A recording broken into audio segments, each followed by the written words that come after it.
Hello, welcome back to the Black Doctors Podcast. It's Stephen, your host. I know it's been a minute. Reintroduction. I am by training an anesthesiologist. I'm currently finishing up a fellowship in critical care medicine. I also have additional training in clinical medical ethics and have been able to incorporate that into my career.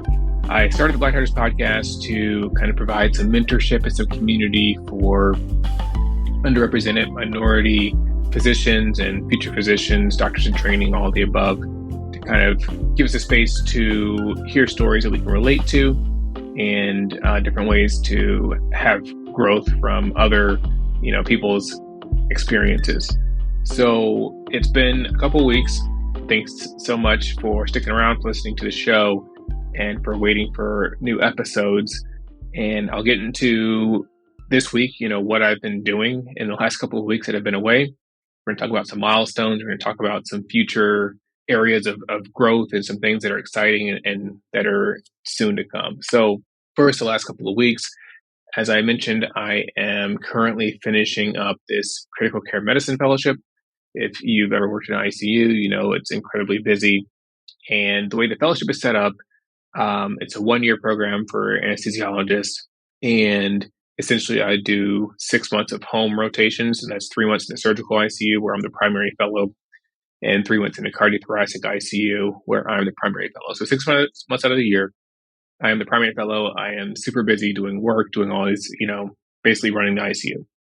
The other 6 months are made up of different electives and different subspecialty things, and that includes 2 months of medical ICU, a month in neuro ICU, and then 3 months of elective stuff.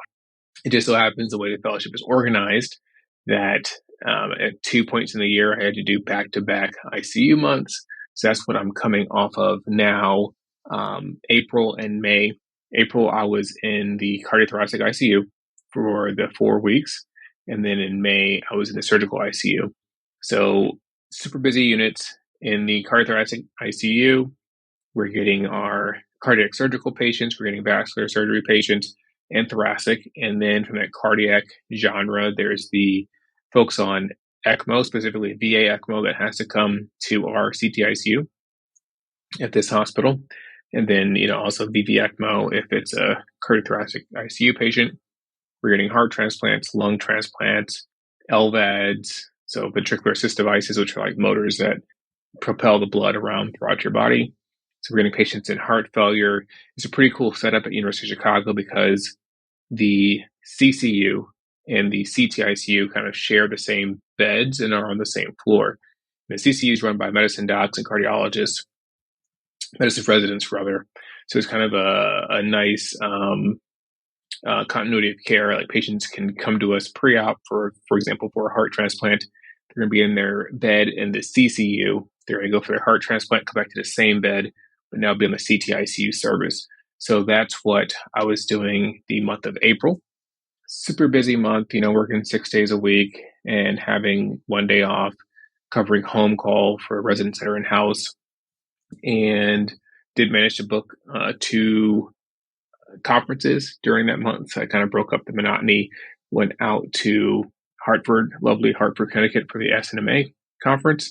And then I went to Denver, Colorado for the Society of Critical Care Anesthesiologists conference, where I was able to present a poster. That was in April. And then in May, rolled right into the surgical ICU. So again, super busy. It's sad and ironic how much trauma specifically is seasonal. In the Chicago winter, it lasts for quite a while. It was still cold the first week of June, but there's a direct correlation between how cold it is and how much specifically gun violence is going on. There's a couple other fellows that are on. So when I started my month in May, I was paired with one of the surgical crit care fellows for a week, for 2 weeks actually. And then the third week I was with the second surgical crit care fellows. So we were able to kind of offload some of the tasks and work together. And then that fourth week was just me flying solo. One of the fellows was on vacation. So that's when, we had some nice runs of good weather. We had a Memorial Day weekend, and I was just here running the gauntlet, 7 days straight of just working in the surgical ICU. The surgical ICU gets our solid organ transplants, so our liver transplants, kidneys, if they need to come to the ICU for whatever reason, kidney, pancreas transplants, we'll get those as well. And then any surgical complication that requires an ICU admission or ICU level care will come here. Obviously, trauma comes to surgical ICU as well. So super busy. Chicago, I would say for better or worse, but for the worse, there's a lot of gun violence and just some of the most horrible, unimaginable things that you could imagine them if they're unimaginable, but it's some pretty bad stuff. But the medical center is doing a lot of great things on the south side and definitely saving a lot of lives. Along with that, I mean, you see all of the other things that come with living and growing up in this environment that's so conducive, and you're at risk to experience so much violence and trauma, especially at early ages. We start seeing, repeat customers, folks that have come back a second time or a third time for multiple GSWs, or maybe they had a gunshot wound and now they're back after a car accident. So different permutations of that. Just always something new and some situation that you probably haven't seen before. Well, I'm talking about University of Chicago, a great place to train, especially for, surgery residents, anesthesia residents. And that's who I worked with in the surgical ICU. We would have a surgery resident, anesthesia resident, and emergency medicine resident on for the month. So great collaborative care there.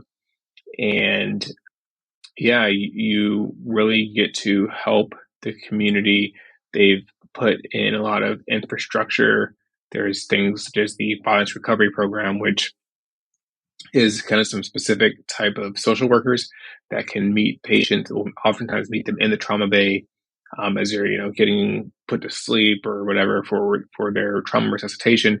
But they'll start to gather information, identify the patient, and then help them they'll come back around a couple of days later, help provide resources for victims of gun violence. There's also started this kind of legal defense program where folks will come and visit and can provide some help for people's legal situations. Oftentimes you may miss a court date or whatever because you're in the hospital. So there's a lot of things that the University of Chicago specifically has done to help support these victims of gun violence. So that's where I was the last 8 weeks. So if you listen to the show and tune in every week, I think for the first couple of weeks, I was releasing some episodes, and then there were some throwback episodes.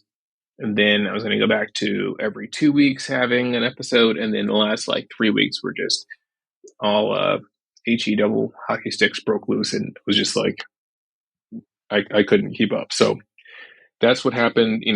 I talk a lot about work-life balance, and that's what I needed to do to maintain that work-life balance. A couple of things that I've done this year specifically.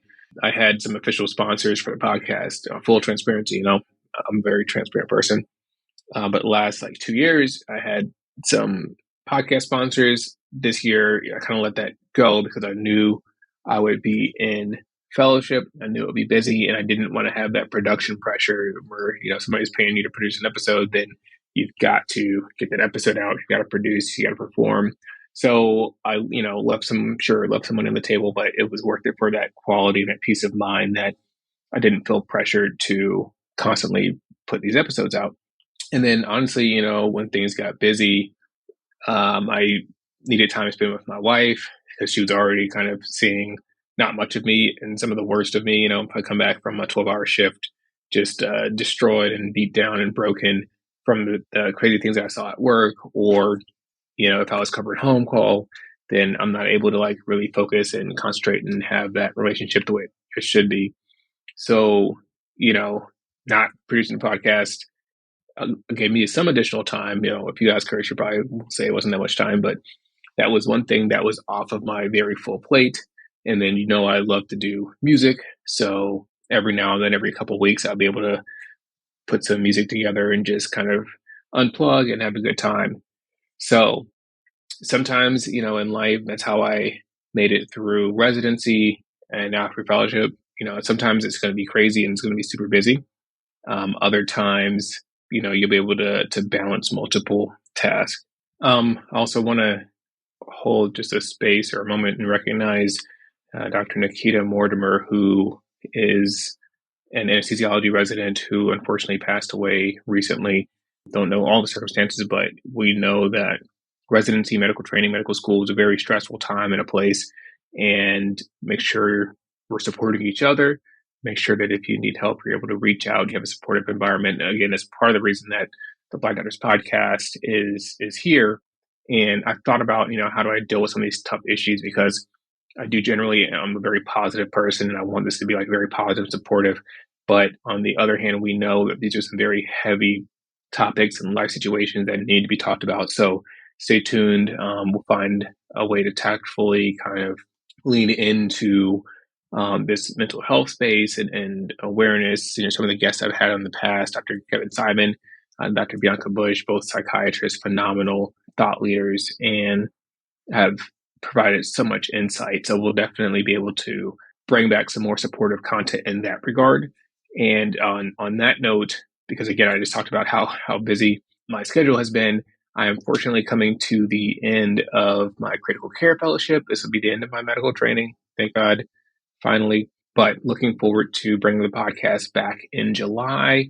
Yes, there's been space between these episodes, but we slowed down a little bit, but we're going to pick back up where we left off. We're going to pick up speed and momentum, and plan on bringing this show back in July. The job I took, I should have some additional time to really dedicate to making this show as helpful as it possibly can be and supportive for all who listen. So stay tuned, July. I don't know what is actually going to change because I obviously have to move in between June and July, but I'll be on a lighter rotation with fellowship, so I'll have some time to actually work on the podcast. And then as I get settled into the new job, there'll be even more time commitment, and whether that includes some more album art, time to update the theme music, and keep everything fresh. So stay tuned for that, and thanks for rocking with us in the meantime. Talking about new beginnings, a year ago we did a whole podcast episode. I think it was a month-long series about new beginnings. We had some amazing panelists, Dr. Kiana Ward, my OB/GYN friend from Howard, Dr. Tyler Brown, who's at Stanford, emergency medicine physician, Dr. Nate Jones, who's a pediatrician up in Pennsylvania. And we had an awesome conversation just about transitions and transitioning from pre-med to medical school to residency, and residency on to attending life. So we'll definitely stay tuned. We'll have another one of those conversations probably towards the end of summer, and maybe check in with those folks and see where they are now. I am personally going through a time of transition. I talked a couple months ago with Michael Johnson Legal. We talked about the job hunt. He gave such fantastic information. I don't know if I can call it advice because of legal purposes, don't sue the show, but he was on the show earlier and we talked about how to find a job, how to interview, things you should be looking out for in your contract. And we kind of did an update episode, but I didn't really, release the big news and the surprise and all that stuff.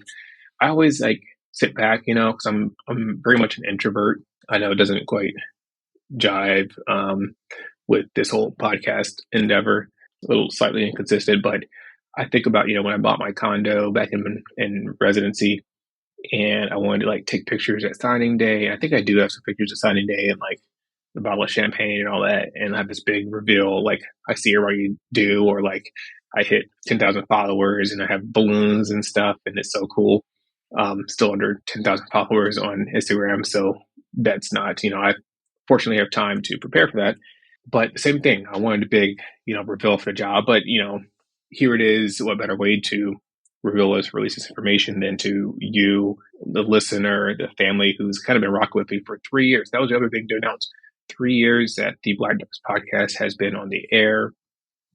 It's been an amazing, amazing time. I've learned so much. I've grown so much as a physician, as an educator, as an audio engineer, as a producer. I've grown so much, but June does make 3 years on the air. In that 3 years, there's been challenges. I released a bunch of seasons. I think we're on season 7 now. There's no rhyme or reason to when the seasons were released, to be honest. That is kind of whatever mood I was in. I was like, oh, it's time to stop it. And we would stop the seasons and then restart. So what came from that in the second year, this is when I think the app was Clubhouse and you could get online and talk with people, and some big time podcaster basically was challenged me to put out an episode every week. So the second year of the show, that's exactly what I was able to do. For 52 weeks, it was a new episode every single Monday without fail. So that was cool. Just sense of accomplishment, sense of pride. Sure, that was great. And then rolling into this year with fellowship is kind of like, whoa, okay, you got to change things up. This is not sustainable. So again, like I mentioned before, I had to pivot, but looking forward to getting back into that consistency, back into year 3 of the Blind Editors podcast. But for my big announcements, that was one big announcement. But the big announcement is I took a job. My wife and I will be moving down to Tampa. Yes, Tampa is in Florida, but that is what it is. Couldn't separate the two. I'm joining the staff at the Moffitt Cancer Center. It's kind of a full circle moment for me because after finishing college, I went to University of South Florida for a 1-year Master's of Science in Anatomy program while I was applying to medical school.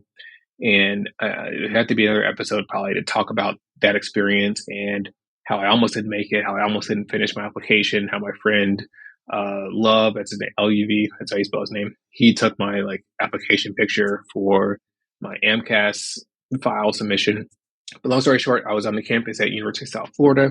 I was on the campus at Moffitt Cancer Center. We studied in their classrooms nonstop with my buddy Ruan, Nadine, Kendra. They're all stayed on and do their PhDs. They are all able to come to my wedding, years down the road, which is incredible. Shabia, Javier, Chris, Love, we were all just grinding, trying to make it into grad school, trying to make it into medical school. This is the year 2010. And, there's a lot of dark nights and long nights studying until 3 or 4 in the morning, harder than I'd ever studied in my life, harder than I would ever study. I studied harder in the master's program than I did in medical school. And it was, the hope and the prayer of getting accepted into medical school at that time. So full circle, I'm coming back to Tampa, joining Moffitt Cancer Center. Moffitt Cancer Center is, I think, one of the largest NCI designated cancer centers in Florida. The job just opened up out of the blue. And it turns out in July, they've been building this surgical hospital. And they're going to move their surgical cases from their current location to this new hospital. It opens in July. I'm going to be able to help them start that from the ground up. I'll be working in the ICU as a critical care physician, taking care of surgical oncology patients. They do, general surgical oncology, thoracic surgery, neuro-oncologic surgeries, ortho-oncology. So a lot of those types of cases.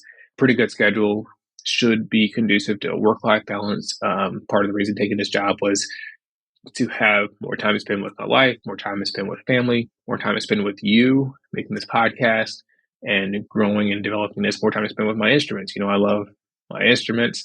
I've got a couple on the bucket list I'm going to purchase as soon as that first attending check clears.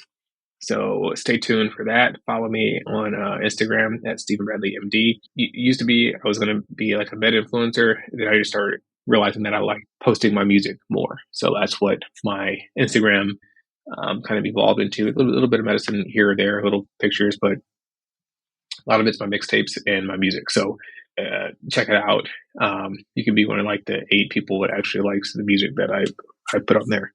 So follow me if you want to see some of those new instruments I'm going to purchase as an attending. So my wife and I are excited for that milestone, and moving down to Tampa will be near both of our families, and, getting involved in politics and whatever it takes to kind of help turn around the mindset and culture there.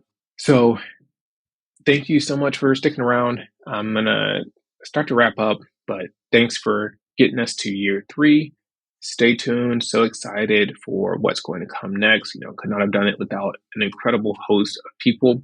As you may know, I do all of the audio editing and the music and the editing and producing. All that's as me. I am horrible at distributing work and coordinating all that. So that's something I need to work on, and building a team. I always have to shout out Dr. Nee Darko, host, Nee and Renee Darko, hosts of the Doc Outside the Box podcast, because they were kind of what inspired me. They were the folks that inspired me to start podcasting in the first place. got to shout out my wife, Christina, always being supportive. My friend Nate Jones, who is a co-producer or co-creative director or something. He's kind of mixed up titles, but he is my sounding board, and he's a huge podcaster. And anytime I need any advice, like he's there, and he has constant ideas, and he's super creative. And so appreciate him and his support. Probably the most frequent guest that I've had on the show is Dr. Kevin Simon, psychiatrist, child and adolescent psychiatrist up in Boston. His wife, Brittany's been on the show multiple times as well. Has a ton of financial advice and conversations on her Instagram. Dr. Italo Brown, emergency physician out of Stanford. We just had an episode a couple of weeks ago about healthcare disparities and unilateral DNRs. Check that out if you haven't listened to it already. He's always one. He's like, because I have an open invitation to a lot of people, like, hey, if you have something that you want to share, hit me up. Let's do it. And Italo and Kevin frequently take me up on that. So appreciate those brothers. Thanks, Bianca Bush. Excited to have her back on the show soon. She's really done a lot with her psychiatry and building a niche for herself. Dr. Kiana Ward, you've been with us from day one. Dr. Brent Stevens, these are some of the day one guests, that I've actually recycled some of these episodes. And probably like the biggest episode so far has actually been with Dr. Wilton Triggs, who's a plastic surgeon in Miami, Body by Triggs, I guess. And so for obvious reasons, I guess, people really enjoy that episode. We talked about plastic surgery and medical tourism and some of the things to look out for. So that episode's been doing really well. But the most important thing about all of this, the reason I keep going, because it's not about the money, it's not about the prestige, it's a lot of time. Something I genuinely enjoy doing, and it's because I get so much fantastic feedback, whether it's comments, whether it's likes. I know I'm supposed to get on here every week and beg you to leave a review and comment and share. And, that's not really me or who I am. I didn't know I'm supposed to do that because that's what I'm supposed to do as a podcaster.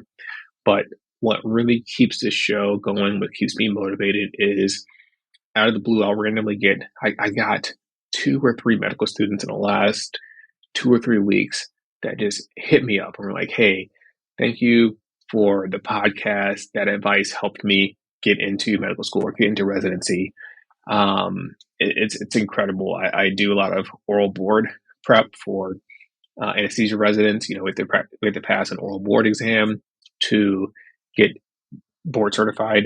And I think I'm up to probably 12 or 13 people that I've been able to help work with. It wasn't me. It was the hard work that they put into the test, but I was able to have a small part by providing a couple of mock oral boards.